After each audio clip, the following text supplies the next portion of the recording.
Unfortunately, they don't allow us to fly these in Lutyens, Delhi. This is a DJI drone made in China. This has come from the toy industry. And that's really the powerful thing. This is actually where we should be playing. And the network that produces this is where the real value is. And all AI is actually going to be operating on this net. And the sad fact, we don't make any of the components inside this. We don't understand how it's made. We certainly don't make any of the optics. We don't understand how it's made. As I said in my speech, I'm speaking directly to the young people of this country. And in my speech, I had mentioned about how drones are changing warfare. So I wanted to go a little bit deeper into that idea. So here is a drone. This is a DJI drone made in China. And that's a battery, lithium polymer battery. These are 4 brushless DC motors, and that's the camera. So what I was saying was that when you connect these brushless motors to this battery, give it a camera, and allow people to communicate directly with this through FPV unit, you change warfare. This little thing is now making tanks, artillery pieces, large weapons in the Ukraine battlefield pretty much obsolete. I said that industrial systems fight wars. This is actually a commercial product. This is made by a Chinese factory called DJI, and this is actually a toy, right? What we are seeing here is innovative technology of the motor, high quality optics, telecommunication equipment, and essentially a bunch of cell phone batteries set together are allowing this thing to transform the battlefield. Earlier, the Air Force used to operate, let's say, for the most part, above 10,000 feet. And if you wanted, if a local unit, fighting unit wanted air support, they had to call the Air Force, and then the Air Force had to send the plane. And the plane was big, very expensive, etc.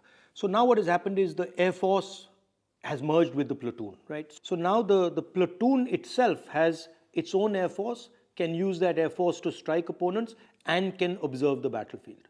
So what has happened is the Air Force has suddenly come all the way to the ground level, and it's built a completely different reconnaissance concept at a much lower level, which means that the battlefield has become much more transparent.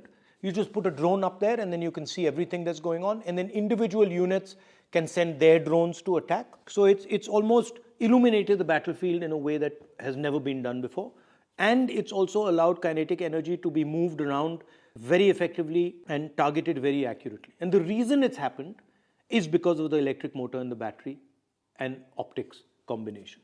Underwater warfare has also been changed by this thing, because this thing now you can put it into a little ship or into a little submarine and you can sink huge destroyers, things like, I mean, for example, an aircraft carrier, they're going to be sitting ducks. And yes, American carrier groups would probably be able to defend themselves, but your regular aircraft carrier will simply not be able to survive an environment where these drones are roaming around undersea. So it is the optics and communication system are allowing you to see the battlefield, see the sea in a completely different way. And then the electric motor is allowing you to target very, very accurately, put explosive power very accurately where you want. And this has revolutionized how accurately you can target kinetic energy. We have to build such a system.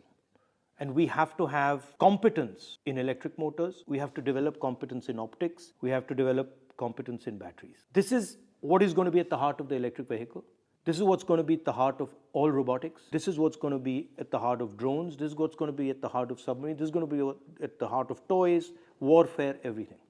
And the sad fact is that we're nowhere here. We don't make any of the components inside this. We don't understand how it's made. We certainly don't make any of the optics. We don't understand how it's made. And that's what my speech was getting at, that this is actually where we should be playing. And the network that produces this is where the real value is. And all AI is actually going to be operating on this network. So for example, when this thing is built, AI is going to be used to order how it's built.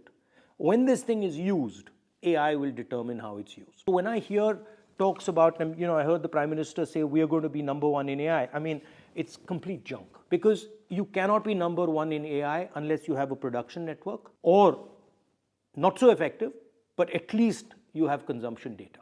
And India has given away its consumption data to large multinational companies, and India doesn't even play in the production space. And so that, what I was saying in the speech is actually it's an industrial vision. And it's essentially saying that we're going to move differently. The reason this thing is so powerful is it can go places that a missile can never go. It can go places a gun can never go. It can chase people, it can hide, it can go into jungles, it can do all sorts of stuff that other weapons cannot do. Right? So that's what we have to understand, that there's a new industrial revolution taking place, a new way of moving taking place. And it's going to be based on this circular motion. Essentially, it's going to transform everything. And what I want, or what I'd like, is that we have thousands and thousands of young Indian people who deeply understand this. And we have another thousands and thousands who deeply understand this. And then thousands and thousands who deeply understand this. And then we've got the core of an industrial system. The last generation industrial system was about mastering the internal combustion engine. And the tragedy right now is that we're talking about all sorts of stuff, but we're not talking about this. And this is, I want Indian imagination to fly like this thing does. War is always about distribution of kinetic force. Kinetic force kills people.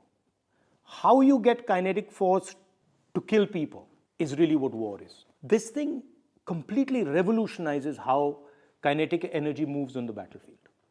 So for example, if you compare this to a bullet can only move in a straight line, right? This can move up, down, left, right, backwards, it can stop in space. If you're comparing this to a tank shell can only move in a straight line. If you're comparing it to a missile can maneuver, but then a missile can't suddenly stop in the middle of the sky. A missile can't maneuver in such a sophisticated, complicated manner. Right? So this is literally a revolution. And the interesting thing about this, and this is what I keep telling my American friends, is that this doesn't come from the military system. American drones all come from the military system, meaning they trickle down. This has come from the toy industry. Right? This has emerged from the commercial system. And that's really the powerful thing. Because if things are emerging bottom up, then the amount of innovation that will emerge from that is significantly more than if they're going top down, right? So this motor, brushless motor, actually, I first saw it, 15, 20 years ago in a remote control plane. This used to be a hobby. This is a hobby I've had for 30, 40 years. And earlier there used to be small engines, very complicated to build, very complicated to fly. And the real innovation was the brushless motor. And then the batteries. Because earlier the batteries were just way too big and the brushless motors were inefficient. The motors were inefficient. And now they're very powerful.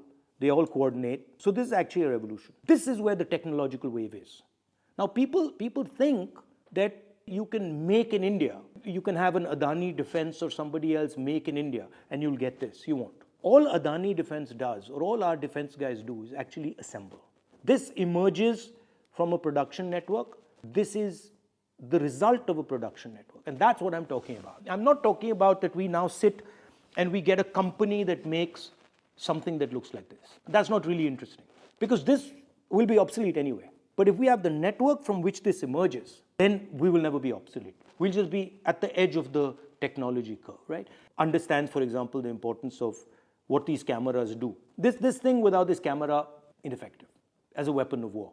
So the camera has to come together with the motor, has to come together with the battery, has to come together with all the components. And now what's very interesting is the Americans and the Europeans have understood this. They've understood that actually they don't have the production system that can create this, and they can never have it, because they're at a stage in their development where for them building this is almost impossible.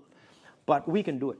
Right? We have the engineering know-how, we have the scale, we can potentially develop a strategy where we become, if not masters, at least very competitive in this area. So that's the type of thing that my speech was trying to do.